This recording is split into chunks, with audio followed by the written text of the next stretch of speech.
얘기를 드릴게요. 오늘 이제 그런 얘기를 드릴 거예요. 수시나 정시에서 이제 뭐 스카이라고 하죠. 스카이 그 서울연고된 건 아시죠? 예, 옛날 서울대에는 스카이가 뭐 상록 캠퍼스, 관악 캠퍼스 연관해서 서울대라는 얘기도 있었는데 그런 얘기하면은 밖에 나가서 돌 맞는다고. 그래서 연고대 중위권 정도까지 가는, 연고대 상위권이 아니에요. 연고대 중위권까지 가는 라인의 일반적인 거를 말씀드릴 거예요. 그러니까 이게 일반적이란 말씀을 드리는 게 굉장히 다양해요. 같은 수능 성적표랑 내신 성적표를 지어도 서울대 칠 때랑 연대 칠 때랑 고대 칠 때랑 들어가는 비율과 반영이 다 다르거든요. 점수도 다 달라요. 그래서 사실 설명드리거나 알려드리기 되게 어려운 주제고, 그래서 막 유튜브나 이런 데서 얘기를 드리는 걸 보면 약간 비틀어가지고 좀 과장된 정보를 전달하는 경우도 있어요. 그래서 저는 평균적인 값을 오늘 말씀드릴 거고, 그러니까 아까 여기 제가 그 연단에 서기 전에도 잠깐 말씀드렸지만 이게 평균적인 걸로 해서 지금 현재 해야 되는 얘기를 드릴 거니까 자녀분께서 아직 거기에 도달을 못했더라도 너무 러닝 커브가 다르거든요. 그러니까 제가 일반적으로 말씀드리는 거랑 나중에 고등학교 가서 계속 잘 보는 건 좀 다를 수도 있거든요. 네, 표정이 그냥 그런 얘기하지 말고 빨리 얘기해라 뭐 이러지.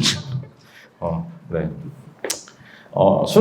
수능 전체 통과라는 거는 평가원인 건 아시죠? 평가원장이 사임한 건 들어보셨어요? 올해? 왜 사임했는지도 아세요? 영어 3.1% 1등급 때문에 사임했죠. 지난 입시를 돌아보면 역사상 저는 이제 어릴 때부터 입시에 눈을 떠서 그게 제가 중3 때부터 우리나라 서울과학경제고가 제가 중3 때 그 서울대 132명 전원 합격 기사가 조선일보에 뜬 순간부터 입시를 계속 주목하고 있었는데 역사를 보면 제 기억에 평가원장이 사임을 한 게 몇 번 있어요. 문제 오류 출제한 거랑 난이도 조절 실패로 하는 경우가 있거든요. 옛날에 이제 선택 과목 난이도 실패도 있었고. 근데 평가원장이 사임하면 다음 연도 시험 변화가 좀 일어나요. 그러니까 사실 지금 계신 학부모님들이랑은 별로 상관없을 수 있는데 이게 이제 항상 원래 그동안 대한민국 역사에서 수능이든 뭐 옛날 학력고사든 계속 볼 때 교과 과정이 요새 7년 단위로 가는 건 아시나요? 그래서 그 교과 과정 지금 첫 해 바뀐 게 지금 고1이죠. 항상 교과 과정 마지막 해 시험은 항상 불수능 불학력고사였어요. 옛날에 그러니까 학번으로 말씀드리면 부상학번이 학력고사 마지막 세대인데 그때도 어려웠고요. 수능도 그렇거든요. 그래서 저는 사실 올해 지금 고3 올라간 애들한테 내년에는 불수능이다 무조건 역사상 증명되는 불수능이 되면 애들이 하향 지원하고 난리 난다 라는 얘기를 해왔는데 평가원장이 사임했잖아요. 그래서 내년에 굉장히 쉽게 나올 거예요. 그게 예전에 그런 적이 있었어요. 예전에 너무 쉽게 한번 냈다가 4%가 넘어간 적이 있어요. 1등급이. 후루룩 다 100점 맞아가지고 제가 그때 후배들, 제 학교에 그때 입학관리 담당으로 가 있고 할 때 학교에 후배들이라고 해서 보면 얘 수능은 그러면 몇 점이야? 라고 물으면 여긴 다 맞았고요. 얘는 한 개 틀렸어요. 이런 시절이 있었어요. 그때 사임했거든요. 그리고 그 다음 해가 대한민국 역사에서 가장 수능이 어려웠던 해요. 그러니까 쉽다고 사임을 시켰어. 평가원에서 이제 맘먹고 어렵게 되거든요. 그게 2011년도 수능이고요. 대한민국 역사상 가장 불수능으로 기억되는 100점 만점에 이과 1등급 컷이 79점이었던 역사적인 시험이 이제 딱 그 전년도고요. 그래서 아마 내년 영어 시험 진짜 쉬울 거예요. 저는 어려울 거라고 계속 얘기를 해봤는데 일단 그런 배경은 좀 알아두시면 좋을 것 같고 대학 입시는 지금 수시랑 정시로 가는 건 아시죠? 그러니까 수시 그러면 이제 정시 수능 보기 전에 이제 지원을 하잖아요. 그죠? 그럼 수시로 가면 아시는 분 아시겠지만 교과가 있고 학생부 종합이 있고 뭐 논술이 있고 옛날 특기자가 있는데 특기자는 많이 빠졌고 그 다음에 이제 보통 정시가 있죠. 그죠? 그래서 이제 수시를 볼 때 교과로 가는 게 분당에서 가느냐라고 얘기하면 사실 저는 좀 회의적이에요. 제가 이 자리에 이 학원의 자리에 쓴 게 지금 한 17년 차 정도 되는데 제가 애들을 17년 동안 가르치면서 교과로는 딱 한 명 보내왔어요. 교과로는 딱 옛날 수뇌고의 문과 전교 1등을 대전에 있는 한의대에 교과로 보냈어요. 딱 그거 한 번. 말고는 이제 교과로 보낼 생각도 해본 적도 없고. 그러니까 교과는 딱 그거예요. 딱 내신 성적 딱 정량적 평가 하나. 그러니까 분당에 있는 아이가 저기 강원도에 있는 삼척에 있는 아이를 이길 수가 없어요. 거기 전교 1등을. 뭐 다른 요소 하나도 없으니까. 그래서 교과는 사실상 없는 전형이라고 생각을 하고. 근데 이제 학생부 종합도 뭐 아시다시피 블라인드 한다면 여기가 좀 학군지로서 불이익을 받고 있잖아요. 그죠? 그래서 이제 사실상은 지금 현 고3이 간 거나 지금 고2가 고3 간 애들도 사실은 거의 대부분은 정시랑 뭐 수리논술, 인문논술로 가려고 지금 다 준비를 하고 있어요. 어쩔 수 없이. 우리는 불이익을 받고 있고. 그래서 이제 대부분 그렇게 가는데 그러면 이제 각 학교가 설명회를 이제 막 하잖아요. 그죠? 그 분당 있는 학교들이 내년에 설명회를 막 하잖아요. 그러면 설명회를 잘 들어보면 우리는 학종으로 많이 보냅니다라는 학교가 있어요. 그죠? 그 학교들은 그럼 뭐냐라고 얘기하면 그냥 상대적인 눈높이인 것 같아요. 그러니까 이게 어느 학교를 언급하기는 아무튼 좀 그 잘 보내는 학교가 있어요. 뭐 예를 들면 순회나 뭐 저쪽에 송림에 학종을 잘 보낸다고 얘기를 하면 사실 냉정하게 얘기를 하면 그게 사실은 학생중앙 대신 뭐 보평 서연에 치여서 그렇지 송림이나 순회에 있는 애들도 사실 저기 내려가서 수지 용인만 내려가도 공부 되게 잘하는 애들이거든요. 그러니까 걔네들이 근데 여기서 저는 이렇게 생각해요. 개인적인 생각. 여기서 크면서 자존감이 계속 깎였잖아요. 중학교 때부터 잘하는 애들이 워낙 많으니까. 그래서 가니까 학교에서도 그냥 가니까 아 내가 정시가 되겠어 그냥 거기 맞춰서 그냥 눈높이를 가는 애들의 비율이 높다고 생각해요. 사실상 불이익을 받는다고 생각을 하고 있고 그래서 사실은 이제 정시 감안을 해야 되는데 근데 이제 변수가 생겼죠. 작년에 이제 5등급제가 됐어요. 그죠? 5등급제가 돼서 물론 이제 그런 건 있어요. 뭐 9등급제든 5등급제든 어쨌든 앞에서부터 등수 끊으면 상대 등수 똑같잖아요. 그죠? 그래서 어차피 달라진 건 없다라고 얘기를 하면 그것도 틀린 얘기는 아닌데 근데 그런 건 있어요. 그러니까 노릴 수 있는 건 있다는 거죠. 그러니까 이게 어떻게 노릴 수 있냐면 사실은 학생 수가 줄어가지고 옛날에 1등급 제가 여기 처음 연단 섰을 때는 1등급 그럼 한 11명, 12명, 13명 이랬었거든요. 근데 지금 현재 아이들 1등급 따지면 보통 예전 9등급계 버전으로 한 7, 8명이잖아요. 근데 7, 8명 드는 거는 아무리 잘하는 아이도 장담을 못해요. 변수가 있어요. 그래서 항상 잘하는 애들을 보내놔도 1등급 시험은 그날 가서 컨디션이나 이것 때문에 달라지거든요. 근데 지금은 22에서 한 23명 정도 되잖아요. 사실 좀 잘하는 애들은 그건 노릴만 하다는 거죠. 그래서 그건 1등급을 노릴만 해서 5, 1등급을 노리거나 아니면 거기에 들어가는 부응하는 걸 한다면 가능성이 좀 생겼다라는 얘기를 드리지만 그러나 그것도 소수기 때문에 우리는 정시를 감안할 수밖에 없는 건데 지금 오늘 오신 학부모님들은 대부분 지금 이제 인재 예비 고1이거나 이제 입시가 아니기 때문에 그런 학부모님들한테 얘기 드릴 거는 제가 뒤에서 이제 몇 점을 받아야 되거나 뭘 해야 되는지는 알지만 고1 수학 같은 경우 내신은 우리가 만약에 정시 학군지라서 학종이 거의 힘들더라도 고1은 내신에 집중하는 게 맞아요. 그래서 고1에 내신에 집중을 하고 그거를 잘 보는 게 맞고요. 그리고 그게 정시 보는데 발판이 되기도 하고 실제 수학 같은 경우도 1학년에 있는 공통 수학 자체가 전체 수능의 판도를 가르는 실력이 되긴 하거든요. 어머님들 다 아실 거예요. 그 2차 방정식, 2차 함수 들어보고 다 아시잖아요. 그죠? 그게 거의 핵심이기 때문에 일단 1학년은 내신에 올인하는 게 맞고요. 저는 옛날부터 이제 그 애들한테도 얘기하는 게 한 장 넘어가기 전에 이렇게 많이 얘기하는데 이제 항상 역순으로 계획을 세우라는 얘기를 하거든요. 애들한테. 역순으로 세워야 계획이 세워지잖아요. 역순이 아니라 지금부터 내가 시험을 보는데 지금부터 내가 할 걸 해야지라고 얘기를 하면 가다가 멈추는 거잖아요. 그죠? 그래서 항상 역순으로 계획을 세우는데 저희가 지금 잘 이제 생각해 보면 돼요. 보통 예전에 저희가 표로 많이 했는데 제가 지금 말로 드린 이유가 표에다 해놓으면 사진을 딱 찍으시고 애한테 가서 드리고 그래서 제가 이제 말로 할 테니까 잘 들어보시고 제가 긴장을 많이 하는 사람이 말로 잘 안 했는데 얘기를 좀 해볼게요. 저희가 잘 생각해 보세요. 중학교도 시험을 이제 보잖아요. 그죠? 고등학교 시험은 아직 안 본 걸로 아는데 중학교 시험을 보면 이게 심화 문제를 많이 풀고 연습을 한다고 바로 시험 보면 시험 점수가 잘 나오나요?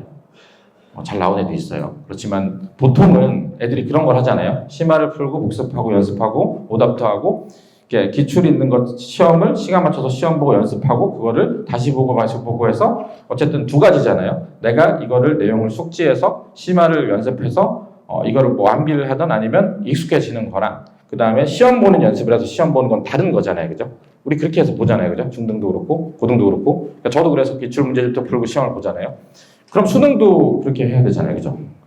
수능도 다 아는 상태에서 수능 문제 푸는 연습만 하는 시간이 필요하겠죠. 그래야 잘 볼 수 있거든요. 그러니까 보통 그래서 재수생들이 잘 본단 말이죠. 재수생 다 끝나고 나서 그 연습을 많이 하잖아요. 그죠? 특히나 올해같이 수능이 어렵게 나오면 재수생이 무조건 유리해요. 올해 고3 분당은 재수생이 대거 양성될 거예요. 사실은. 다 대부분 낙중돼 있는 것도 꼭 한 과목씩 삐뚤어져가지고 지금 재수생들이 다 재수한다고 그러고 있거든요. 시험이 어려우면 이제 그런들이 고3이 힘들어요. 이유는 연습이 부족하니까. 그럼 뒤집어 생각하면 제가 오늘 제목이 그거잖아요. 스카이가는 현실적인 노드맵이잖아요. 스카이가는 가로치고 재수해서 가는 얘기는 아니잖아요. 그죠? 고3이 가는 걸 얘기하는 거예요. 재수해서 가도 괜찮다고 생각합니다. 그렇지만 이제 제가 그런 얘기를 할 수는 없으니까. 그러면 고3 때 다행히도 자소서는 폐지돼서 옛날에 자소서랑 학종 심할 때는 고3은 거의 수능 잘 못 봤어요.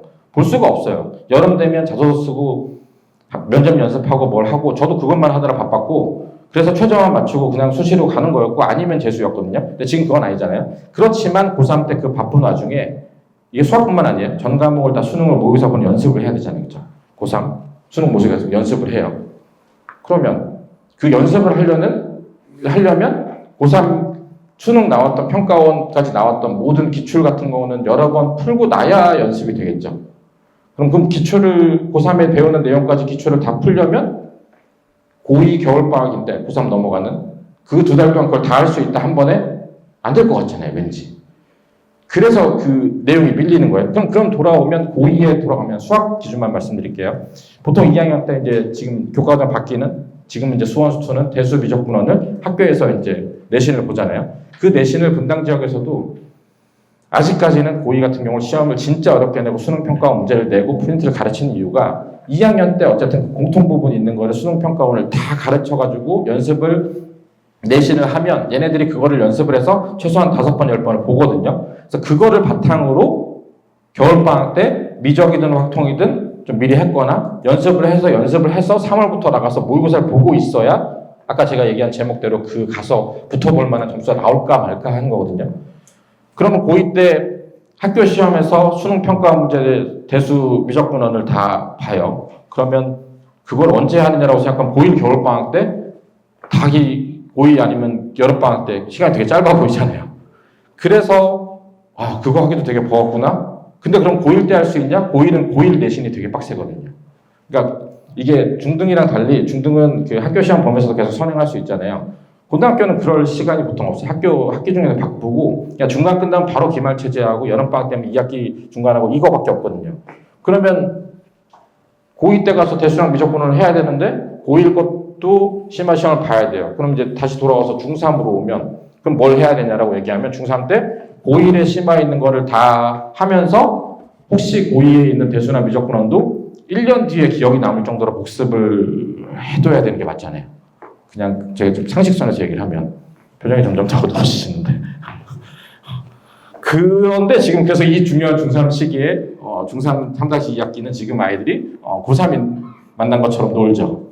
학교에서는 춤추고 현장 체험 학습을 가고 다 놀고 있어요. 그죠? 그러니까 저는 참 답답한데 그래서 그러면 중3 때 해야 되는 게 고1 과정에 있는 거 시험 준비하는 것뿐만 아니라 대수랑 미적분원도 뭘 해야 될 거 아니에요. 중등시험 보면서.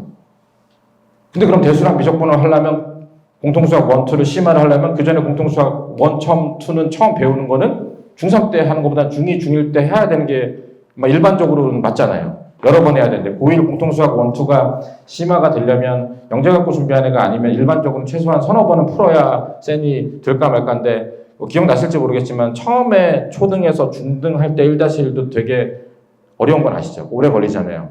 그 난이도 갭보다 이게 중등에서 고등 가는 갭이 훨씬 크거든요. 요걸 극복을 하고 고등생을 편안하게 풀게 되는 순간 복습을 하고 심화를 하고 하는 게 중3 때 돼야 되잖아요. 그럼 이걸 편안하게 풀게 되는 순간은 중3이나 중2 때 한다고 생각하면 처음 배우는 건 언제 배워야 될까라고 생각하면 중1 때는 공통수학을 시작해야 될 수 있다는 얘기잖아요.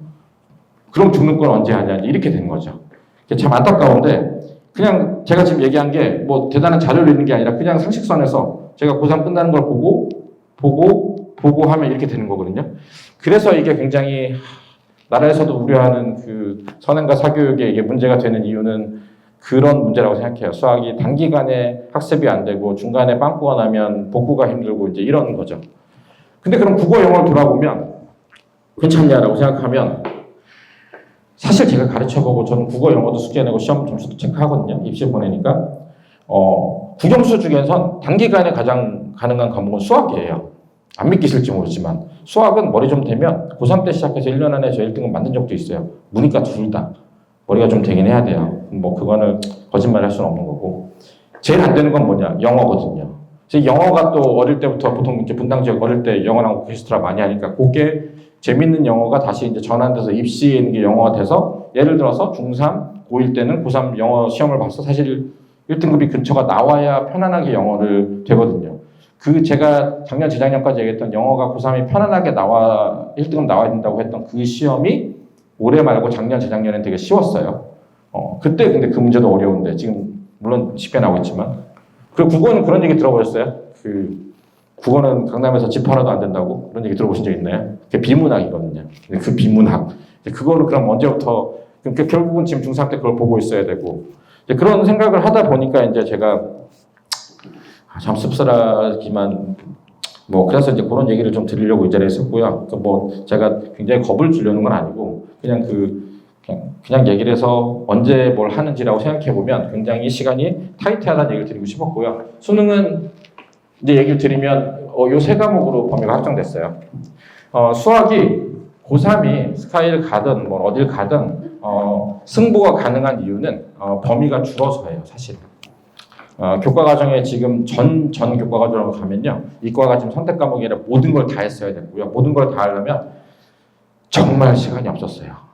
미적 1, 미적 2는 원래 기본 선행을 깔고 가야 되는 거고 확통기한은 선택 정도로 했어서 가도 시간이 허덕허덕하고 학종치고 재수해야 해결나는 구조였는데 지금 과목이 어쨌든 간에 세 과목이 날라갔어요. 두 과목이 날라갔지. 미적분 특기가 날라갔잖아요. 그래서 고2 때 가서 수능 평가만 풀고 고3 준비하면 수학 같은 경우는 내신이 가능해요. 정시가.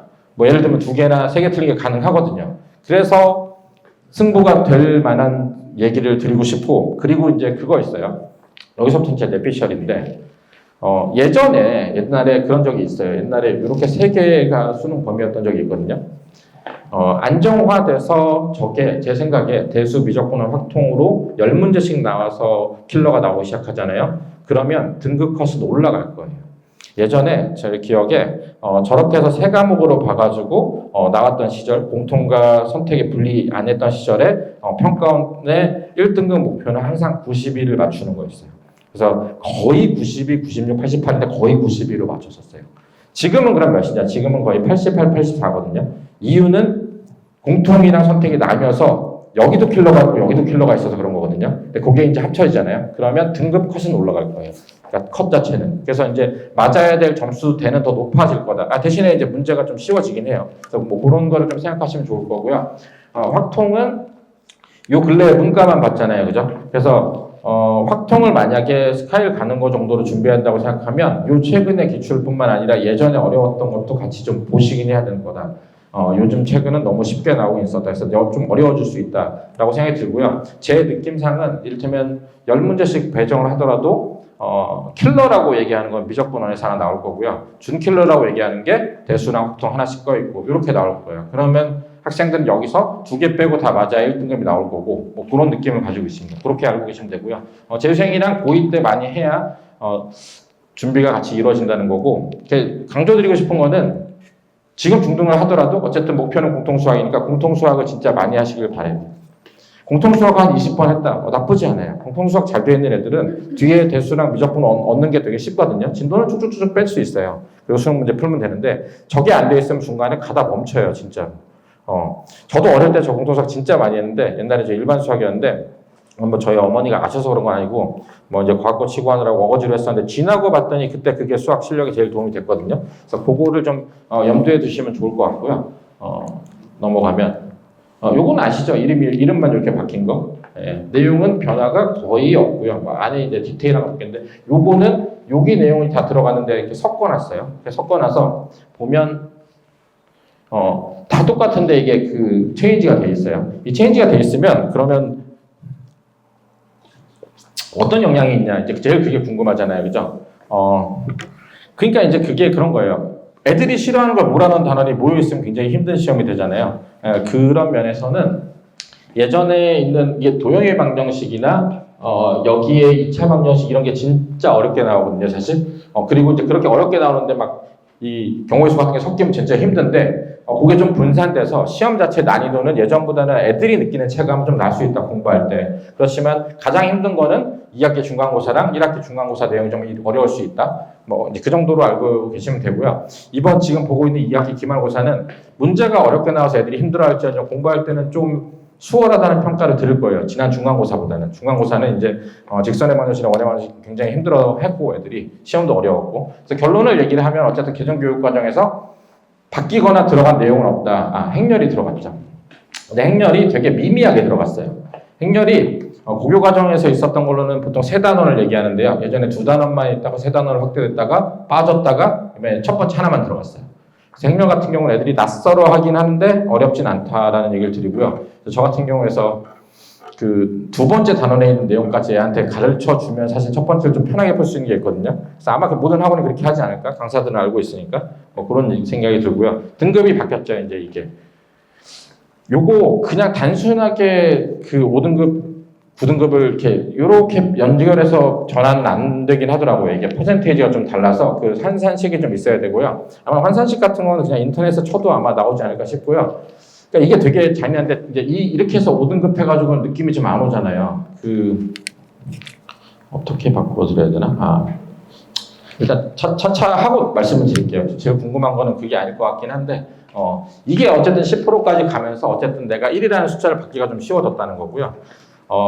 그 어디서 유튜브를 듣거나 강연을 들을 때 그런 게 있어요. 그러니까 예를 들어서 국어를 10등 했어요. 제가 수학을 10등 했어요. 그럼 국어, 수학 10등, 10등한 아이는 몇 등 정도 돼야 된다고 생각하세요? 거의 통계적으로 한 3분의 1을 곱하면 되거든요. 그래서 한 6, 7등 정도 되겠죠? 두 개 다 10등 안에. 그렇기 때문에 이게 1등이 10%긴 하지만 5, 1처럼 1, 1, 1, 1, 1 다 받는 걸 모으면 되게 촘촘해져서 점수가 나오긴 해요. 통계 데이터가 나왔어요. 그 올해 1학년 1학기 올 1등급은 2%라고 부산교육청에서 발표했고 부산 쪽이 아마 전국도 비슷할 거예요. 그 얘기는 고1 1학기가 이렇다는 얘기는 고3까지 올1을 받는 애는 전국적으로 손에 꼽을 거예요. 아마. 그 아이는 그렇게 나오면 어디든 갈 수, 서울대를 아마 수시로 그냥 들어갈 거예요. 그러니까 우리 아이가 진짜 내신에 소질이 있고 여기 가가지고는 올해를 다 챙길 수 있다라고 하면 승부를 걸어볼만 해졌다. 그렇지만 이제 그러다가 이제 이가 한두 개 떠가지고 섞이면 이게 문제가 되긴 해요. 뒤에 점수를 좀 보여드리겠지만 그런 게 좀 있고요. 어쨌든 5등급 이게 절대평가가 상대평가로 바뀌었다고 이제 그것도 그 뭐 유튜브나 이렇게 보면 뭐 예전보다 더 빡세졌다 얘기를 하는데 저는 그렇게 생각하지 않습니다. 이게 상대평가, 절대평가가 중요한 게 아니고 문제를 어떻게 내느냐가 더 중요해요. 영어 보셨잖아요. 영어가 90점 넘으면 1등급이라고 그게 시험 쉽게 나오면 되게 쉽고요. 어렵게 나오면 작살 나는 거거든요. 그러니까 대표적으로 기하 이런 게 절대평가였거든요. 상대평가로 바뀌었잖아요. 그죠? 그럼 기하를 상대평가로 바꿨으니까 우리가 대수나 미적분 하는 것처럼 막 수능평가만 풀고 난리가 아니라고 생각해요. 저는. 상대평가지만 아마 지금 절대평가처럼 기하 요새 어떻게 하냐면 보통 교과서에서 그냥 내는 학교가 있고요. 중앙처럼 어렵게 내는 학교도 중앙이 이제 예를 들면 수투랑 기하를 둘 다 프린트를 다 수능평가원 기출을 주더라도 수투는 진짜 어려운 걸 주고 많이 주고 변형하셔야 되고요. 기하는 딱 몇 장 준 다음에 수능 문제 들어있긴 한데 해설을 알려준 다음에 답도 똑같이 내요. 이게 이제 절대평가거든요. 상대평가 돼도 수능이 안 들어가면 전 비슷할 거라고 봐요. 그래서 이건 별로 의미가 없다라는 게 제 생각이고요. 다만 이제 바뀌는 거는 과학이 빠졌잖아요. 과학이 빠져서 저는 원래 이제 그 과중이나 이 동네에서 이제 좀 빡센 학교라는 거의 특징은 수학과학이 진짜 빡센 학교거든요. 과학은 아마 안 빡셀 거예요. 내년에 보면 되게 우스워질 수도 있는 예측이긴 한데 지금 현 고1이 고2 올라간 애들이 이제 내년에 과학시험을 보잖아요. 저는 예전처럼 막 수능평가원 기출이 쏟아지진 않을 거라고 생각해요. 거기서 부담을 굳이 줄 이유가 없어요. 차라리 수학이랑 국어, 영어 시키고 사실 수능 준비를 시킬 것 같거든요. 알고 있어요. 낙생이랑 중앙 보평 대부분의 대진 이런 학교들은 우리 있는 자원은 되게 좋고 얘네들은 다 정시로 가야 된다는 걸 알고 있어요. 그렇기 때문에 그 부담은 줄이지 않을 거라 생각해요. 그래서 학교 선택할 때 제가 올해 그 상담할 때도 저희 애는 수학은 잘하는데 과학은 아직 진도가 안 돼서요. 그러면 그냥 전 보냈어요. 가셔도 될 것 같다. 과학은 괜찮다라는 얘기를 드렸었어요.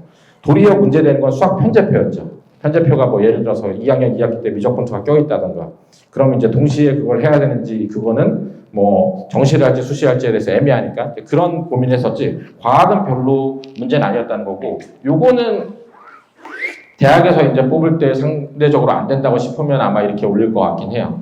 예. 어차피 입시의 양대 산맥은 서울대랑 연대거든요. 그러니까 서울대가 딱 이렇게 발표하면 연대가 반대로 발표를 딱 해요. 우린 니네랑 다르다. 이렇게 다른 애들 뽑아가겠다. 고대가 그러면 되게 어정쩡하게 좀 특이한 선택을 하거든요. 아마 해보고 올해 해봤는데 이게 학군지랑 특목고랑 애들 뽑는 게 좀 애로사항이 있네라고 하면 아마 바꿀 수 있어요. 옛날에 서울대가 수능이 너무 변별력이 없다는 느낌이 들었을 때 그 구술고사 면접해가지고 공대 교수를 써가지고 수학에 그걸 굉장히 많이 봤거든요. 그래서 저는 그때 막 저희끼리 와서 그 구술고사 면접 보는 거 여기서 모의 면접하고 했던 기억이 나는데 그러니까 그런 식으로 될 수도 있다. 만약 변별력이 떨어지면. 그러니까 사실은 이렇게 되더라도 정시 변별력이 있었어요. 올해같이 나오면 있거든요. 근데 이제 평가원장이 사임을 하셨으니까 아마 제 생각에 내년엔 쉽게 나오고 내년에 쉽게 나오면 분명히 대학에서 우리 못 뽑겠다는 얘기가 나올 거고 그러면 두 가지죠. 수능 난이도를 올리던가 아니면 저희 가서 면접고사를 강화하던가 뭐 그렇게 될 것 같긴 해요. 학생들도 그렇고 사람들이 그 지필고사 이렇게 인쇄된 거에 대한 건 신뢰도가 되게 높거든요. 그래서 시험 인쇄된 걸 못 보면 내가 쟤보다 하나 더 틀리면 난 쟤보다 못 봤다, 잘 볼 수 있다 이거에 대해서 굉장히 객관적이고 공정하다고 믿고 말로 면접을 하고 논술을 쓰고 이거는 그 점수가 드러나지 않고 운이라고 생각하는데 그렇지 않아요. 제가 대학 입학관리 공부에도 있었고 서울대 입학관리 공부에도 있었고 그 면접을 하고 수리 논술 답사를 다 보는데 심지어는 인문 논술도 그 사고랑 글을 대해서 쓰는 것 자체가 아이들이 수준차가 많이 나요. 똑같은 교과서를 해서 근거를 똑같이 잡더라도 쓰는 게 차이가 많이 나요. 제가 옛날에 사회대에서 입학관리 공부 있을 때 제가 서울대 입학관리 공부 때 사회대 그 면접고사 할 때 면접관리 그 하는 걸로 들어왔거든요. 그런 거 아시죠? 이렇게 앉아있으면 이렇게 애 데리고 그 면접장까지 데려다 주는 거. 데려다 주면서 얘기를 막 해보잖아요. 그러면 얘는 좀 괜찮네? 얘는 뭔지 이런 얘기를 해. 가서 들어가서 교수님 점수 보면 거의 똑같아요. 누가 봐도 거의 생각으로 객관적이거든요. 그래서 이거는 강화 가능성이 있어요, 사실은. 그러니까 논술은 너무 어렵게 내면 인문논술은 뭐 사실 국어니까 상관없는데 그래서 국어가 참 편해요. 국어는 아무리 어렵게 나와도 우리 한글이니까 나라에서 뭐라 안 하거든요. 영어가 어렵고 나오고 수학이 어렵게 나오면 이제 항상 이제 문제가 되는데 논술을 수리 논술을 막 교과가 좀 벗어난 거 낼 수는 없잖아요. 사실 의대 수리 논술은 좀 내고 있어요. 특정 학교들이 내고 있어요. 그러니까 영재과학고에서만 배우는 함수를 써서 돼요. 제가 수리 논술 올해 강의를 해서 하는데 영재과학고 애들만 좀 따로 뽑고 싶어하는 의대들이 있는데 일반적으로 이제 공대에서는 이제 그런 걸 하면 뉴스에 대서 특별히 될 거 아니에요, 그죠? 그래서 이제 그건 못 하는데 이 면접은 대학별고사라서 그냥 교수가 물어보면 되는 거거든요. 그거를 강화할 가능성이 좀 있긴 해요. 근데 이제 그거는 그러니까 저는 사실은 그 예전에 이제 윤석열 정부 때 윤석열 대통령이 아마 그 킬러 어쩌고 얘기를 했잖아요. 그래서 그의 킬러가 없어질 것처럼 그랬잖아요, 그죠? 근데 어쨌든 안 없어졌는데 이제 흐지부지 됐잖아요. 그래서 올해는 나라가 어수선하니까 아무 얘기도 안 하고 지나가면 내년에 올해랑 똑같이 나오는 건데 지금 뉴스가 계속 조선일보도로 계속 터지고 있잖아요. 영어도 어렵느니 뭐 과학을 풀어봤는데 카이스트 총장이 못 풀었다는 둥. 카이스트 총장이 60몇 살일 텐데 당연히 못 풀 것 같긴 한데 왜 그런 영상을 뭐 보시진 않겠죠. 그러니까 아무튼 그래서 그런 뉴스가 뜨고 이슈화 되면 분명히 쉽게 나오거든요. 그래서 쉽게 나왔을 때 문제가 되면 이렇게 될 수 있다. 최저 기준은 올라갈 수 있긴 해요. 특정 학교들이. 그러니까 너무 이제 괴리가 크면.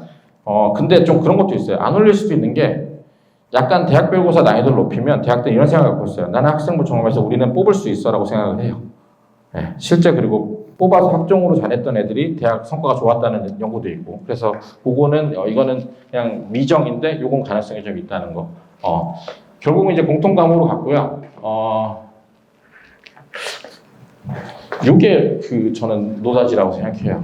제가 요새 항상 얘기하는 건데, 수학이 너무 싫고 문과로 갈 거면 외고를 가라. 가서 사회 영어 경쟁을 하더라도. 이게 제 생각에는 지금 입시제도에서 안 바뀌는 앞으로 한 5, 6년은 외고가 문과 상위권 가는 가장 가성비 좋은 데라고 생각해요. 왜냐면 이게 문이과가 이제 통합되잖아요. 되게 웃긴 게 예전에는 고1 때 같이 문이과 하다가 2학년 때 딱 나뉘잖아요. 그러면 수학 시험이 뭐 수능고 같은 경우는 문과는 다 교과서에서만 나와요. 그러니까 그 교과서에서 나오는 거를 1등급을 받고 1등을 하잖아요. 그럼 자신감이 넘치잖아요. 그럼 서울대를 치고 갔거든요. 사실 똑같죠. 상대 등수는. 그런데 이제 그 문과 애들이 2학년, 3학년에도 내가 원래 문과 쪽으로 분리됐으면 1을 받을 애가 이과랑 같이 경쟁하면 2를 받잖아요. 그러면 그 학종에서 그러면 문과 애들이 대부분 2를 받았으면 옛날에 1 받아서 들어간 애들이 2 받아서 들어갈 수도 있잖아요. 근데 손이 나가서 못 친다니까요. 이게 자존감도 많이 깎여 있고. 그래서 외고 문과나 아니면 국제고 아니면 그 외대부고 문과반 이런 데가 특목고에서 학생부 종합으로 가는 수시에서는 걔네들끼리 경쟁이 될 거예요, 아마. 일반고에서는 다 이과를 가려고 하고 안돼 문과는 치여서 나오기 때문에 저기가, 그러니까 사실 솔직히 말씀드리면 외고나 국제고 영어로 뽑잖아요. 국영수 사과 뭐 내신 하는데 중학교 내신으로. 그래서 사실은 솔직히 말씀드리면 공부 앞에서 잘하는 애들 별로 없거든요, 사실은. 그러니까 솔직히 말씀드리면 성남외고나 경기외고 애들 잘한다는 애들 분당에도 데려다 놓으면 다 2등급 나오고 3등급 나와요. 수학 같은 경우는 아마 거의 4등급 나올 거거든요. 물론 앞에 한 10명 걔네들도 아마 1등급 안 나올 거예요. 근데 걔네들 좋은 대학 다 가거든요. 그래서 저는 만약에 저는 이렇게 생각하거든요. 저 대학은 문과 나왔거든요. 그래서 제 문과를 무시하는 발언이 아니라 이 가성비 좋은 테크라고 생각해요. 뭐 앞으로 문과의 직업이 어떻게 될지 모르지만 어차피 이과도 모르잖아요.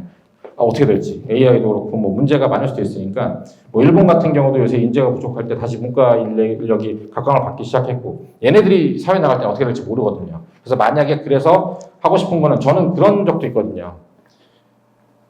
어머님이랑 합의가 되고 아이랑 합의가 돼야 되는 건데 예전에 그런 적도 있어요. 그러니까 건대나 경희대, 공대를 갈 애를 문과로 바꿔서 연대를 넣어서 거기 가서 전과에서 공대로 가라 이렇게 해서 보낸 적도 있어요. 사실은 학교 이름 따라서 가는 게 낫다. 그래서 그런 전략도 가능하거든요. 저기는. 그래서 그런 것도 생각해 보실 수 있다는 거고 특이한 거는 여기는 뭐 힘들지만 수련원술에서 법별을 하든 뭘 하긴 할 거예요. 근데 다만 이제 안 좋은 거는 저희 분당 지역에 안 좋은 소식밖에 없었죠. 최근에.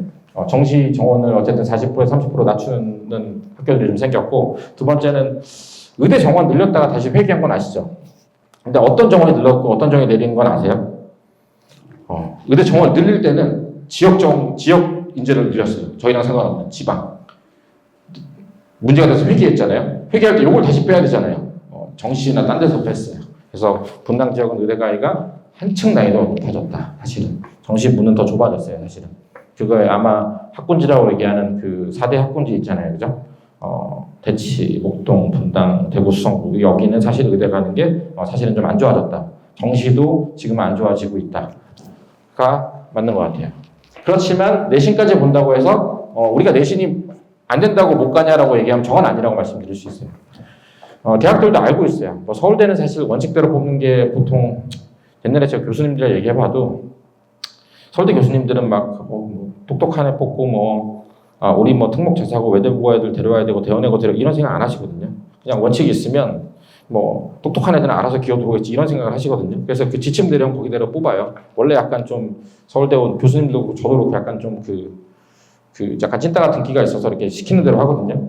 연고대 이하는 달라요. 우리는 똑똑한 애들 학군지랑 특목자사고에서 애들 많이 뽑아야 나중에 걔네들이 입결이 좋고 나중에 나가서 잘하는 우리 학교가 이런 생각들을 갖고 있거든요. 그래서 매년 입시를 하고 나서 평가를 해가지고 어디 비율이 어디가 뽑혔는데 이게 좀 아니다 싶으면 바꿔요. 그 비율을. 그러다가 이제 교육부에서 지침이 내려와서 특목자사고나 외고를 우대하지 말라고 얘기 내려오면 살짝 낮추고 이제 이런 것들을 하거든요. 사실 실제로 그게 일어나고 있는 일인 것 같아요. 그럼 그게 어떻게 나냐 이런 거죠. 1000점 만점에 입시를 해요. 정시가 400점 만점이래. 내신이 400점 만점. 진짜 크네. 기본 점수 399점. 그럼 아무 의미 없잖아요. 그러니까 그게 그래서 정시에서 내신 실반영률은 높지 않을 거라고 봐요. 고대 빼고. 고대는 그냥 정량적으로 늘 것 같아요. 고대는 제가 대학 갈 때도 특이하게 좀 달랐어요. 그래가지고 제가 대학 갈 때도 서울 연고대는 붙는데 고대는 떨어지는 애들 많았거든요. 서울대 붙는 애들도. 좀 특이하게 입시를 해서 그런데 실반영률은 정시에서 가는 애들은 높지 않을 거라고 봐요. 왜냐면 대학들이 그 강남의 광역 자사고 말고 이제 휘문 중동을 위시한 거기 있는 학교들이 지금 이 내신 반영률 이런 것 때문에 지금 다 휘문도 지금 다 꺾이고 지금 하고 있는데 거기를 안 뽑을 수는 없거든요. 그래서 그거는 실 반영률은 높지 않을 것 같다. 그러니까 논술도 보면은 학교에서도 계속 수련 논술 가도 내신 챙겨야 된다는 얘기를 하는 게 뭐 논술에 내신이 들어간다고 얘기하는데 논술도 그 기본 점수 되게 높아요. 사실 내신은. 그러니까 진짜로 거짓말 안 보태고 큰 문제 수련 논술 3개에 작은 문제 3문제 있으면 그 작은 문제 1개 맞추면 내신 한 3, 4등급 다 뒤집어져요. 그러니까 그래서 실반영률은 높지 않다. 그러니까 실반영률까지 높으면 사실 너무 가혹한 거든요. 저희한테는. 그래서 그거는 높지 않을 것 같다는 게 이제 제 생각이고 요거는 평가원장님 사임하기 전에 써놓은 거라 내년에는 아마 쉬울 거예요. 내년에는 저도 3% 나왔다는 얘기를 듣고 더 그 애들이 너무 어려웠다는 얘기를 듣고 안 믿었는데 1등급 3%라는 얘기 듣고 그랬나라고 했는데 실제 이렇게 4임까지 갈 줄은 몰랐어요.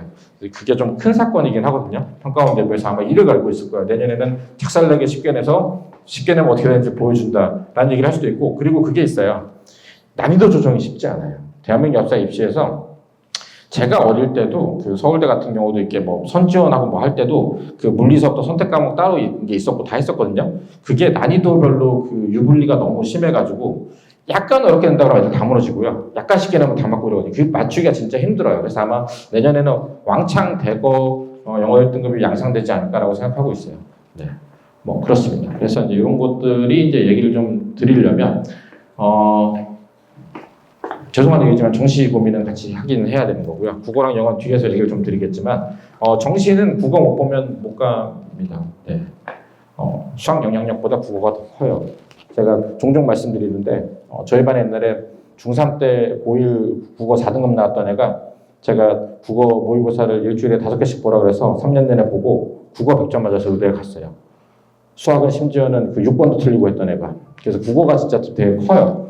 그래서 국어를 뭐 자세하게 나중에 상담은 저희 요청하면 말씀드리지만 일단 비문학이 제일 중요해요. 문학은 그 내신을 하거나 특강을 들어서 외워서라도 어떻게든 해결 다 나거든요. 범위가 있어요. 비문학이 안 되는 학생은 지금 와서 그 우리 아이가 갑자기 책을 읽는다고 늘기는 좀 쉽지 않잖아요. 그러니까 비문학이 안 되는 학생은 그게 두 가지를 해요. 보통은 그 고1 거부터 비문학을 시간 내서 문제 푸는 연습, 매일 지문 보고 지문 분석해서 하는 연습을 꾸준히 한 2, 3년 하면 그 양치기로 올라갈 수 있는 점수 부분대가 있어요.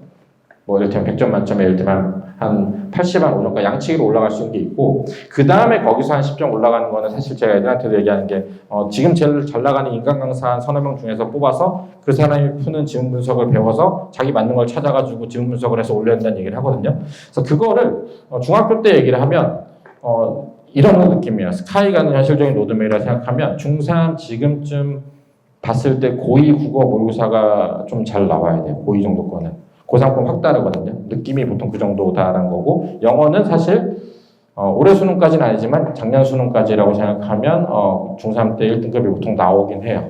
제가 일반적으로 그 대학을 서울연고대 가는 애들의 평균적인 걸 말씀드리면, 그래서 그걸 좀 알고 계시면 좋을 것 같고, 여기 자소서 페이지 되고 이게 축소돼서 결론은 다 내신으로 가요. 내신 그냥 점수로.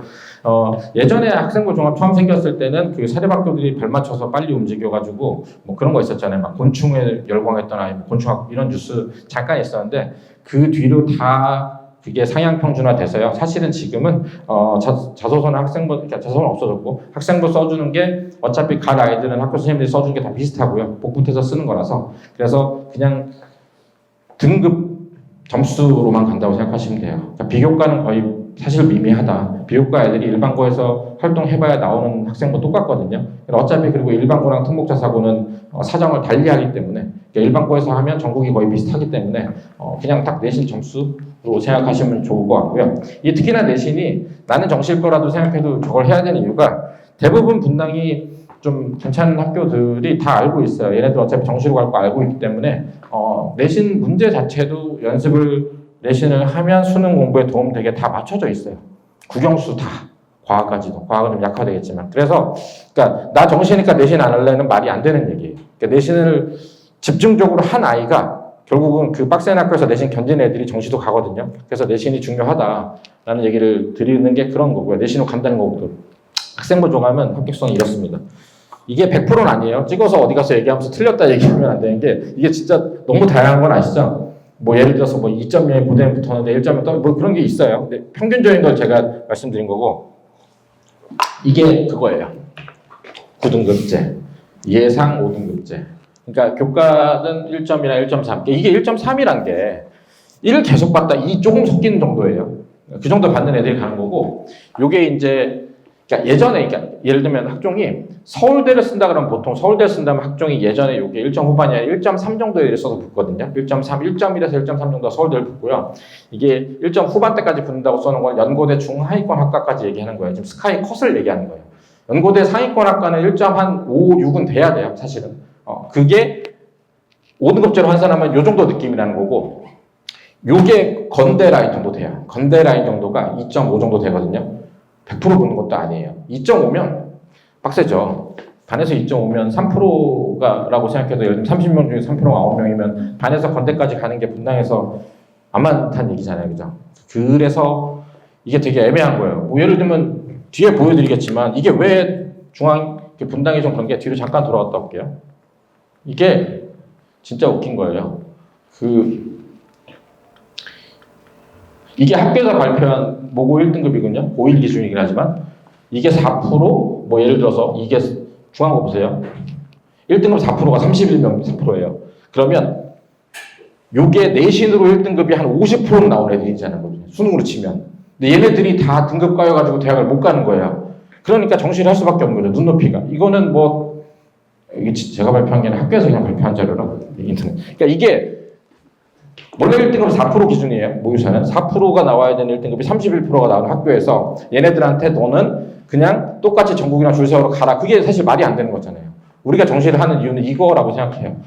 다시 돌아갈게요. 돌아가서 요 정도 느낌. 그래서 학종이 쉽지 않다라는 얘기를 드린 거고요. 그렇지만 이게 약간 삐뚤어지더라도 전체 1등급이 22명, 23명이기 때문에 할 수 있는 애들이 있거든요. 그래서 저는 할 만하다는 얘기도 드리는 거고 뒤집어서 얘기하면 우리를 생각하면 뭐라고 생각하시면 그건 진짜 몰라요. 예. 그래서 저는 중학교 때 그러다 고등학교 가서 각성해서 잘하는 애들도 많이 봤고 중학교 때 잘하다 고등학교 때 아무것도 안 해가지고 하는 애도 봤고 그거는 진짜 알 수 없는 거라 한 이 정도 느낌을 가지고 계시면 될 것 같고요. 종합준비는 원래는 이제 교과 비중이 절대적이고요. 뭐 일반고에서 이제 거의 이제 무의미가 됐고 쉽지 않다는 거. 내신을 잘 받으면 어쨌든 정시학에서 내신 잘 받아서 만약 갈 수 있게 되면 학교에서 알아서 써주기 때문에 우리는 그냥 정시 생각하면서 내신을 잘 받으면 해결이 되긴 해요. 예전에는 뭐 가서 뭐 산출물을 만드네, 뭐 봉사활동을 만드네 이런 거 다 이제 다 필요 없거든요. 그냥 가서 학교에서 선생님 말 잘 듣고 내신 잘 보는 게 장땡이 세상이 됐어요. 지금. 그러니까 학교에서 선생님한테 개기면 안 되겠죠. 예전에 저희 때는 뭐 개기는 애들 많았던 것 같은데 그래서 이제 그걸 좀 알고 계시면 됐고. 그러니까 이런 것도 내신 좋은 아이들 학교에서 불러 다 써주기 때문에 걱정 안 하셔도 되고요. 그것만 만약에 내가 수시로 내신을 갈 것 같다라고 얘기하면 이 독서 있잖아요. 독서는 학교 선생님들이 쓰라는 얘기도 하는데 그냥 냅두면 애네들이 예를 들어서 고3 때 가서 학종을 쓰려고 하는데 독서가 하나도 안 들어가 있어. 이런 문제가 되거든요. 남들 하는 만큼 예를 들면 1년에 한 20권 정도는 넣어달라면 그냥 넣어주거든요. 넣어놓으면 돼요. 넣어놓기만 해도 아무도 읽어보지 않아요. 이제는. 예전에는 막 그 독서 기록을 서울대에서 읽어보고 이 대학 책을 읽었어? 이 교수를 불러서 물어봐야지 뭐 이런 걸 했대요. 이제 그런 거 안 하거든요. 그래서 그냥 남들이 했을 때 똑같이 했을 때 불이익을 받지 않을 정도? 그러니까 한 1년에 한 20권 정도를 그냥 예를 들어 고등학생이면 고등학생 제일 좋은 게 대학생이 읽어야 될 추천 독서 100권 이런 데서 그냥 골라서 넣으면 돼요. 그냥 넣어놓으면 되니까 너무 티피컬한 거 넣지 않고 전공이랑 진로랑 상관없어도 돼요. 그래서 이제 그 정도 넣어주는 거 말고는 어쨌든 나머지는 다 내신 성적을 봐야 된다. 라는 얘기를 좀 드리고 싶고요. 요게 이제 이거 이해를 좀 잘 하셔야 돼요.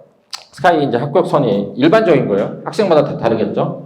국어가 2등급 뭐 초반, 1등급과 2등급 붙은 초반, 수학 두세 개, 영어는 1등급, 이게 이제 어려워가지고 이제 올해 난리가 나겠지만, 뒤에도 하나 자료가 되어 있는데, 이 100분위 94가 뭐냐면, 그럼 100분위 94면 100%까지 해서 내가 6%, 그럼 나는 6%랑 연구를 가냐? 그런 의미는 아니에요. 100분위, 이게 되게 애매한데, 학교마다 다르긴 한데, 예를 들어서 국어는 95%를 받았고 여기는 94%를 받았고 여기는 93%, 97. 요거 평균 낸 값이 94 정도란 얘기예요.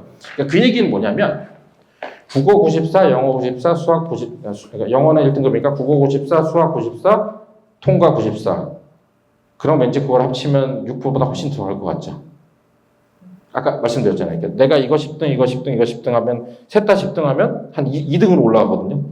그러니까 이게 100분위와 94가 내가 앞에서부터 6%만 하면 연구대를 간다는 얘기가 아니에요. 다 6%를 들어야 평균적으로 들어야 된다는 얘기거든요.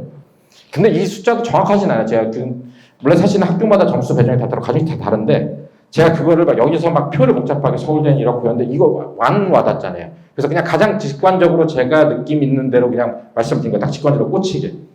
그러면 이게 어느 정도 느낌이냐면 그냥 전체 등수로 보면 연고대 중위권 정도 되면 4% 정도라고 생각하시면 돼요. 전국에서 내가 줄 세웠을 때. 연고대 상위권 그럼 2, 3%. 서울대 그러면 1점대 후반 뭐 이렇게 하더라도 그게 4% 정도 생각하시면 돼요. 이게 왜 4%까지도 갈 수 있었냐? 옛날에 제가 수능 봤을 때는 숫자가 많아가지고 뭐 연고대도 뭐 이렇게 했었는데 4% 된 이유가 일단 의치한 약수 다 빠지고 뭐 이렇게 하다 보면 연고대 중하위권 학과 어떤 학과 찍으면 좀 항의 들어올 수 있으니까까지는 4%, 연고대에서 우리가 좀 괜찮은 학과다? 그럼 한 3%, 상위권 학과다 2%, 이 정도 생각하시면 될 것 같아요. 그렇지만 100분위 94는 그 유튜브도 그렇고 방영할 때 뭐 이게 누적 100분위로 6%가 이게 다 거짓말이에요. 제대로 몰라서 하는 얘기고 이거는 94, 94, 94를 받는 거기 때문에 제가 아까 말씀드렸잖아요. 통계적으로 제가 통계 전공을 하기도 했었는데 통계적으로 2과목이 10등, 10등이면 두 개 합치면 3분의 2 보통 곱합니다. 66.7%라고 생각해요, 우리는. 그러니까 그 정도 선을 생각하시면 돼요. 그러면 그리고 더 웃긴 거는 이 등급 개수 있잖아요. 지금 뒤에도 보여드릴 건데 이 등급은 올해 수능 아닙니다. 올해 수능은 더 틀려도 돼요. 그러니까 예를 들어서 이때는 국어 1등급이 95, 56 뭐 이럴 때예요. 지금 80 몇 점이니까 그거 감안하시고 이거는 제가 지금 딱 뒤에 보여드린 자료는 올해 수능이 아니라 전년도 수능 자료라고 보시면 돼요. 그래서 이 정도가 스카이 합격선의 정시로. 그러니까 고대 하위권까지 해서 10개. 영어 빼고입니다. 영어는 그냥 1등급 반당 가정하에 이 정도가 보통 라인이라고 생각하시면 돼요. 그러니까 이게 국어 3개가 거의 이제 1등급, 2등급 초반 왔다 갔다 하는 라인이고요. 그 다음에 이게 수학도 1, 2등급 딱 그 컷에 걸려있는 1등급 정도 되는 거고 나머지 이 정도. 이 정도가 정시에서 이 정도 받기 쉽지 않아요. 이게 정시가 되게 쉽지 않다는 얘기 드리는 거고 네. 근데 또 불가능한 거 아닌 게 저는 여기서 제일 어렵다고 생각하는 게 예를 들면 서울대 자연을 생각하면 여기서 한 개 정도 미끄러질 수 있고요. 여기가 좀 문제지 이것까지도 이게 다 한 개씩 정도? 그러니까 예를 들면 중학생상 상위권 정도 하면 아주 불가능한 점수는 아니긴 해요. 라고 얘기를 하면 이제 표정이 좋아하시는데 딱 그렇게 틀리면 되거든요. 수학 22번, 30번 틀리고 국어 2개, 생지원 하나 이제 이렇게 보통 이 정도인데 그게 좀 쉬웠던 수능이라고 감안하시고 올해는 저거보다 많이 떨어질 거예요. 예를 들어서 이게 지금 엄마에 2 돼 있는데 이게 엄마에 한 6, 7로 떨어졌어요 올해는. 영어도 또 있잖아요. 영어가 2등급이 많아지면 딴 게 좀 더 틀려도 되겠죠. 이것도 한 서너 개, 3개 정도 틀려도 되고 이것도 한 2개씩 틀려도 되고 지금 현재는 그렇다는 거. 어차피 이게 상대 등수라서 난이도 따라 틀리지만 제가 지금 기준 삼은 거는 전년도 수능이라는 거. 그래서 이 정도 느낌이 합격선이 이게 생각외로 차이가 별로 없죠.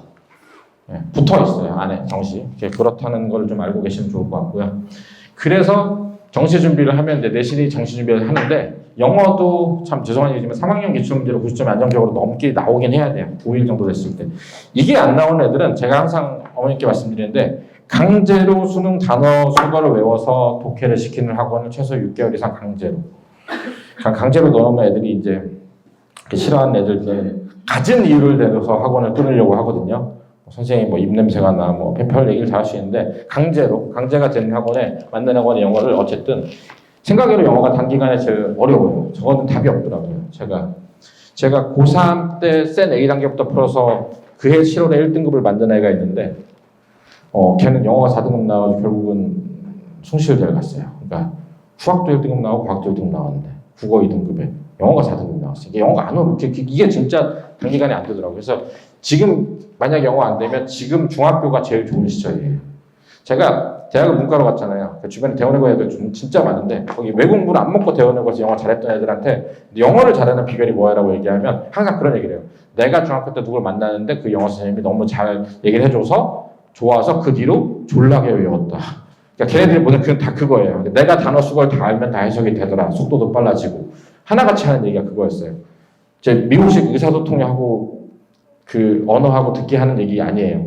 한국 수능을 잘 보기 위한 얘기를 할 때 얘기를 드리는 거예요. 저도 외국계 회사에서 잠깐 일했었고 그래서 말하기랑 그건 다른 건 알아요. 알지만 한국 그걸 보기 위해서 어쨌든 강제로 하는 데가 좀 필요하고요. 국어는 안 되면 1학년부터 2학년, 3학년 교육청 평가원 모의고사를 시간 재서 풀고 제가 시간 재서 푸는 건 항상 이렇게 얘기하거든요. 엄매랑 그거 빼고 한 지문당 내 몇 분 안에 푸는 거 원칙을 정하고 그걸 3년 내내 연습해야 돼요. 그래야 어디 시험장 갔을 때 내가 시간이 넘어가기 시작하면 난이도가 높다 아니다도 판단이 가능하거든요. 그래서 그거를 꾸준히 시간 맞춰서 풀어야 되고요. 그러니까 두 가지가 다 되죠. 지문 분석하는 거랑 저거 푸는 거랑 다 되면 제일 좋아요. 그런 고민했어요. 비문학은 잘하는데 문학을 못해요. 게으른 나이죠. 문학을 공부는 하면 되는데 물론 저도 문학을 안 좋아하고 도대체 왜 써있는지도 모르고 있는 사람이긴 했지만 문학은 사실은 뭐 고전문학 같은 거 못하는 애들 그냥 공부를 안 한 거거든요. 그래서 그건 그냥 공부를 시키시면 돼요. 뭐 인강이든 학원 넣어가지고 공부를 시키시면 해결되는데 비문학 얘기 비문학이 여기서부터 안 돼서 하면 잘 안 올라요. 사실은 한계가 북받치면 이게 한계가 북받치면 참 어려운 게 꽤 올려놔도 시험 문제 분위기에 따라 휩쓸리면 휩쓸려서 날아가거든요. 그래서 그거를 좀 그러니까 이게 안 나오면 제가 지금부터 얘기하는 수학은 다 의미가 없어져요. 사실은 국어 4점 국어 그 뭐 2점짜리인가 그거 2개 더 맞추면 수학 하나보다 더 크거든요. 그러니까 그거를 좀 생각을 하시면 좋을 것 같고요. 수학은 어쨌든 이 심화 문제 푸는 연습을 해야 정시가 되긴 하거든요. 그게 그래서 이제 고교 선택의 문제가 되는 것 같아요. 고1 시험이 너무 쉬운 학교 가서 거기에 젖어 있으면 2학년도 시험이 쉬우면 수능 정시 준비는 좀 멀어질 수 있다. 그러니까 그래서 전략적인 선택이죠. 내가 정시를 어차피 가야 된다고 생각하니까 빡센 학교에서 수능 준비를 빡세게 하겠다인 거랑 나는 1등급을 받아서 가겠다. 근데 그러면 정시 준비는 좀 밀릴 수 있다. 그 선택을 아마 중3이 되면 보통 많이 하시거든요. 그것 때문에 많이 얘기를 많이 하시고 저랑 상담하시면 저는 보통 빡센 학교를 가라 그러니까 그게 마음에 안 드시면 다른 분이랑 상담하시는 게 좋을 수 있어요. 저는 사실은 실제 그 의대도 그렇고 서울연고대는 사실은 지금은 대부분 정시에서 나오고 있기 때문에 저는 사실 좀 빡센 학교 가라고 권하는 편이긴 하거든요. 그래서 뭐 아이들한테 좀 가혹하지만 이게 왜 돌아갔지? 네. 그리고 이제 그런 거 있어요. 1학년 공통수학 반복하는 거 중요한데 제가 요새 항상 말씀드리는데 이게 대수 미적분은 확통이 있으니까 이거 한 번씩 보고 가야지. 그럼 기억 하나도 안 나요. 예. 시간이 없을 땐 그냥 대수만 3번 보고 가는 게 나을 수도 있습니다. 그거라도 기억하면 2학년 가서 대수 빨리 하고 미적분은 같이 할 수 있어요. 이렇게 한 번씩 하고 가서 다 기억 안 나고 어차피 새출발이거든요. 진짜 기억이 안 나는 거예요. 제가 몇 번 시험을 많이 해봤는데 어릴 때 그런 얘기 있잖아요. 아이들은 스펀지 같이 기억을 그게 이 시기는 아닌가 봐요. 이제 그거는 아주 어릴 때고 애들도 힘들어하더라고요. 기억이 안 난다는 거. 아까 말씀드렸지만 고3부터는 저희가 기출문제 시험 보듯이 연습을 해야 되고 그렇게 역산을 해서 나오면 예술연수이 이런 표가 하나 나오죠. 그러니까 이게 있잖아요. 이게 찍으실까 봐 걱정이긴 한데 있잖아요. 이거 이제 배경 설명을 좀 드리면 제가 예전에 했던 로드맵 설명에서 2등급 기준 설명이에요. 그러니까 사실은 예전에 4% 1등급으로 스카이 가는 건 이거보다 더 빡세긴 했어요. 2등급 경우 한 10% 정도 하는 거에 대한 예시를 드린 거고 예시일 뿐이에요. 이렇게 안 한다고 안 나오는 것도 아니고 이렇게 한다고 나오는 것도 아니고 어떻게 하느냐도 중요하고 아이들마다 배려심이 너무 달라요. 자, 이 얘기를 왜 이렇게 강조해서 드린 건 아시죠? 네. 집에 가서 이제 아이한테 들이밀고 혼낼까 봐 지금 혼낼 일은 아니고 그리고 이게 아까 말씀드렸죠. 제가 아까 고3은 이렇게 수능 대비인데 조금 널널하게 짰어요. 이때는 내신하고 수능 대비를 짠 거예요. 사실은 좀 안정적으로 되려면 이게 더 밀려서 내려오긴 해야 돼요. 네, 근데 어쨌든 내신하고 이게 대수랑 미적분 내신을 할 때 그러니까 이게 수능 대비가 되려면 이게 수능 평가 문제를 푸는 빡센 학교에서 풀어야 뭐가 해결이 될 거 아니에요. 그 얘기를 드리는 거고 이거는 그냥 상대평가지만 쉬운 거고 이거는 이 내신 하나를 바꾸고 그러면 이제 이게 심화하면 결론적으로 이제 개념이 여기까지 내려온다는 거. 다시 말씀드리지만 평균적인 거고 아이들마다 러닝 커브는 다르고 이거는 스카이 가는 거에 대한 로드맵이니까 감안하셔서 이걸 보시고 너무 맹신해서 하진 않으셨으면 좋겠어요. 그러니까 오늘 설명을 하니까 어쨌든 제가 평균적을 뽑아서 말씀드릴 수밖에 없는 거고 중등과정 이 중등과정이 이때 안 끝나면 6학년 할 수밖에 없는 거죠. 그런 거를 좀 생각하시면 되고 중등과정은 조금 빠르게 급하게 하면 3-1까지 끊고 바로 가도 된다고 생각합니다. 2는 뭐 나중에 하더라도. 예, 그런 느낌이고요. 이게 되게 빡센 게 이거 하면서도 이 내신 때 내신 다 해야 되잖아요. 그러면 결국 이런 걸 할 수 있는 시간은 언제다? 방학이다. 그래서 그 방학 때 특히 겨울방학을 달려야 된다는 얘기를 드린 이유는 그런 거고요. 이게 심화까지 하는데 굉장히 특징은 다른 데 로드맵 쓴 거랑 저랑 다른 거는 전 중간에 이거를 한 번도 손을 놓지 않아요. 놓지 않고 심화를 계속합니다. 양을 줄여서 복습을 하더라도 놓지 않아야 돼요. 항상 저희 학원 시험 보고 입학 테스트 보면 성적이 안 나오는데 한 원제에서 1년 전에요. 다 까먹고 오거든요. 그거는 별로 좋은 건 아니라고 생각해요. 많이 예전에 그런 아이들 있어. 너 얼마나 까먹었어? 너 공동수학 언제 했는데 3학년이요. 초3? 그런 아이도 있었어요. 전 되게 놀라웠어요. 제가 고등수학, 일반수학 실력 분석 초등학교 5학년 때 시작했거든요. 30년 전이죠. 3, 4년. 전 진짜 제가 빠르다고 생각했고 그렇게 가르치는 거는 아이 인성과 인생에 좋지 않다는 생각을 갖고 있는데 요새는 그렇게 됐는데 나이가 들어서 요새는 초3 때 하더라고요. 그래서 내가 초3이 밥 잘 먹고 뛰어다니면 될 것 같은데 라는 생각이 드는데 저도 그런 면에서는 약간 이제 늙었는지 아무튼 뭐 그렇더라고요. 그래서 요 정도 느낌으로 옛날엔 요거를 자세하게 풀어서 거꾸로 쭉 보여드렸던데 그러면은 너무 그걸 맹신하는 경우가 있어서 그냥 간단하게 이제 보여드렸어요. 그래서 이제 그 정도 얘기를 하는 거고 아까 말씀드렸듯이 요거 요런 현실 때문에 우리는 심지어 내가 고3인데 1등급이 25% 나온 거죠. 그러니까 이 학교는 얘네들이 학종을 갈 수가 없는 거예요. 너무 억울하잖아요. 수학만 잘하겠어요? 딴 과목 다 잘하니까. 이런 거라는 거고. 그래서 다시 강조드리지만 이거 좀 애매한 게 2025년 올해 1학기 시험으로 기출을 보면서 잘 나왔다라고 만족하시면 안 돼요. 너무 쉽게 나왔어요.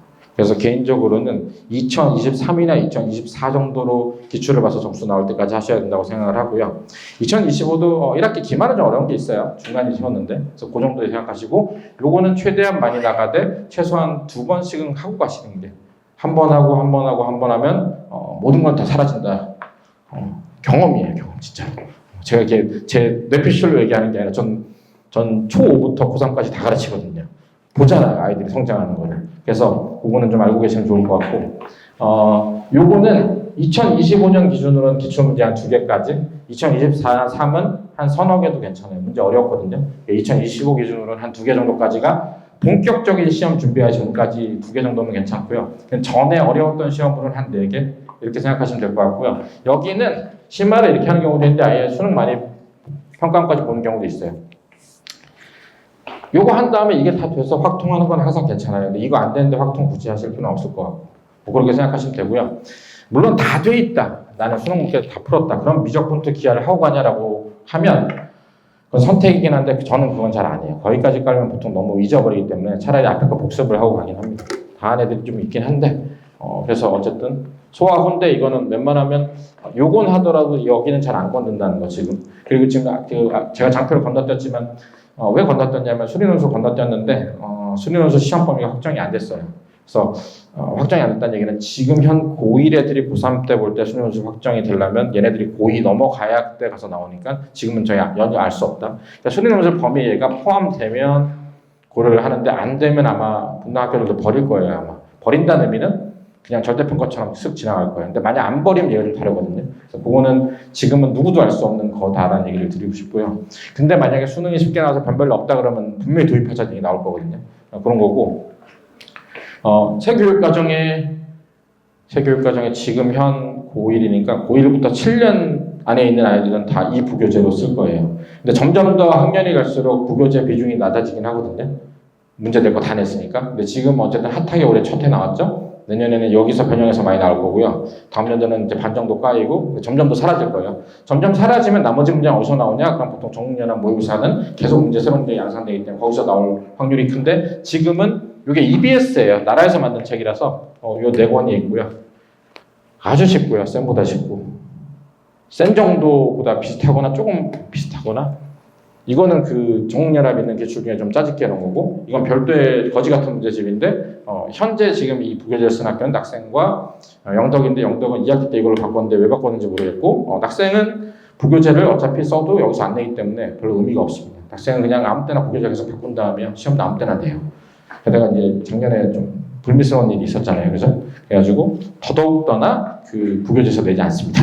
맘대로 낸다고 생각하시면 되고 그래서 이 로드맵이 옛날 미적분투가 아니라 요 순서로 간다는 거, 요 순서로 가는 거고요. 일단은 제가 아까 말씀드렸지만 소화가 된 다음에 이 순서 최대한으로 하시길 바랍니다.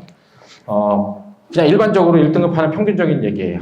그러니까 처음에 이제 정석이랑 생분 기본서 한 3번 보고 정육연합 기출도 한 서너 번. 사실 더 보면 좋은데 뭐 1등급 그 다음에 워크북 변형 기출이라는 게 이제 정육연합이 그동안 학교에 변형된 거죠. 그래서 이제 그런 심화 교재. 이게 없어졌나? 그래서 강단 기출 풀고 부교재 풀고 이거 지금 제가 이렇게 하나 둘 셋 넷 다 여섯 7줄로 써놨는데 이게 얼마나 많은 양인지는 감이 오시네요. 이게 진짜 많은 양이에요. 그래서 이 정도로 하고 갔을 때 예전에는 4% 1등급일 때는 그냥 기도했어요. 나올 수도 있고 안 나올 수도 있고. 근데 사실은 지금 22명 나올 때는 이 정도 하고 가는 게 소화가 되고 가면 보통 1등 나옵니다. 지금은 나온다고 말씀드릴 수 있어요. 전에 이 자리에 섰을 때는 저는 이렇게 얘기했어요. 제가 뭐 그냥 기도한다고. 왜냐하면 7명, 8명일 때는 그날 들어가서 본인이 알아? 이게 왜 이렇지라고 하는 거 망설이는 것 때문에 하나 틀리면은 까이거든요. 근데 지금은 그런 시대는 아닌 것 같아요. 그러니까 실력대로 1등급을 나오려면 이 정도를 하고 가면 나온다는 거. 이 정도 느낌을 보시면 되고요. 되게 쉽진 않은 거 아시죠? 그래서 이제 앞선 시험은 1학년 시험별은 이렇게 말씀드릴게요. 1학년 1학기 중간은 굉장히 쉬웠고요. 대진만 미친 듯이 어려웠어요. 대진 1등급 컷이 75점이었습니다. 대진에서 전교 한 20몇 등 하려면 75점 정도였던 거고요. 분당 이런 데는 1학년 1학기 중간은 30명 100점이 나왔어요. 너무 쉬웠는데 그래서 기말부터는 어렵게 냈었고요. 이제 과중 바꿔야 되니까 한솔, 순회, 불곡 등등등 다 쉽게 냈었고요. 영덕 약간 어렵지만 쉽게 냈고 야탑도 엄청 쉽게 냈고 뭐 서현은 뭐 잘하는 애들이 2학년 들어왔다 1학년 하는데도 지금 1학년이 생각외로 잘 못하는지 시험은 여전히 쉽게 내고 있고 제가 오늘 아침에 설명이 오면서 서현고 1학년 시험 통하고 왔거든요. 본인은 90점 초반에 나왔다는데 제가 볼 때 시험이 어려웠다는데 쉬운 느낌이거든요. 애들이 보통 이제 주변 애들이랑 얘기하니까 그래서 뭐 중학생처럼 어렵게 나오지는 않을 것 같다라는 게 제 예상이고 대진은 한번 어렵게 했다 항의를 너무 받아서 이제 좀 쉽게 내고 있고요. 중학은 점점 더 마각을 드러내고 어려워지고 있습니다. 그래서 본성을 못 숨기는 것 같아요. 일단 학교 선생님들이 영재 갖고 준비한다고 너무 똑똑한 분들이 많이 와 계세요. 중앙고에서 가르치는 프린트를 보면 저도 헛소리가 나요. 야, 이건 일반고에서 가르치면 안 되는 건데 이런 것들을 프린트를 보고 수행평가를 보거든요. 그러니까 휘문고 선생님들이 그렇게 잘 가르친다는데 중앙고가 약간 그런 필이긴 한데 근데 이제 영재학고 바뀌니까 과학고로 바뀌니까 좀 잘 모르겠습니다. 아까 얘기했던 그 책들이 다 들어있어요. 그러니까 그 책은 뭐 베리언스가 중요한 건 아니고 네, 그렇게 생각하시면 되고 이건 별로 중요한 거 아니고 그래서 보통 1학년 시험 교재를 하면 여기 이제 기본적인 거 연습해서 이게 핵심 축이 되고 거기서 부교재 나오는 거 이제 보통 1학년이 그렇고요. 2학년을 가면 이 수능 평가원 기출이 주가 된다. 이 정도로 알고 계시면 돼요. 그러니까 지금 네. 찍으셔도 나중에 안 보시긴 해요. 그건 아시죠? 저도 저도 막 그 전국에 그 뭐 이렇게 학원 원장 CEO 있는 막 교대에 등록해서 거기도 하고 막 강의 들을 때 보면 막 좋은 줄 너무 많잖아요. 한 번도 보지 않습니다. 그래서 저는 그래서 어디 가서 이제 안 찍어요. 그냥 사진 찍으면 인스타 올리는 것만 찍어서 올리지. 뭐 찍지 마시라는 건 아니고 이게 다시 보게 되는 경우 되게 드물더라고요. 이게 있잖아요. 사실 그런 건 있어요. 어머님들이니까 이제 보고 느낌을 가지고 애한테 얘기하잖아요. 저는 요새는 그래서 강연 다니면 뭐 누구랑 같이 가는 경우도 있지만 이게 책을 읽거나 강연을 보고 나서 그날 있는 느낌이나 그 내용을 정리해서 어디에서 그날 바로 회의에서 실행 안 하면 다 잊어버려요, 사실은. 그러니까 만약 오늘 받은 게 너무 감명적이면 그거를 가서 기록해도 그거를 실행을 바로 하지 않으면 어차피 나중에 느낌만 나면 그때 되게 빡셌다 하더라 이런 느낌밖에 안 났거든요. 그렇게 알고 계시면 될 것 같고 수능은 아직 뭐 안 봐도 될 것 같습니다. 네, 그래서 일단 저희 여기까지 얘기를 했고요. 뭐 긴 시간 동안 아무튼 아침에 고생 많으셨는데 제가 말씀드리고 싶은 거는 평균적인 거 말씀드린 거예요. 그래서 그 평균적인 게 아닌 경우가 되게 많아요, 사실은. 저는 중3 때까지 그냥 축구하고 놀다가 저도 선행인간 걸 해볼게요라고 해서 그때 하기 시작해가지고 그대를 간 애도 있고 제가 초사 때부터 가르쳤는데 중3 될 때까지 현행만 했어요. 그런 아이도 있거든요. 그래서 아이들마다 다 다르니까 그렇다고 다 잘 되는 건 아니에요. 가서 이제 망가지는 경우도 있어요. 망가진다고 표현은 그렇고 이제 공부랑 좀 멀어지는 경우도 있어요. 그래서 그런 거 잘 감안하셔가지고 그냥 이렇게 느낌 정도만 가져가시면 좋을 것 같고 아무튼 아침부터 고생 많으셨습니다. 감사합니다.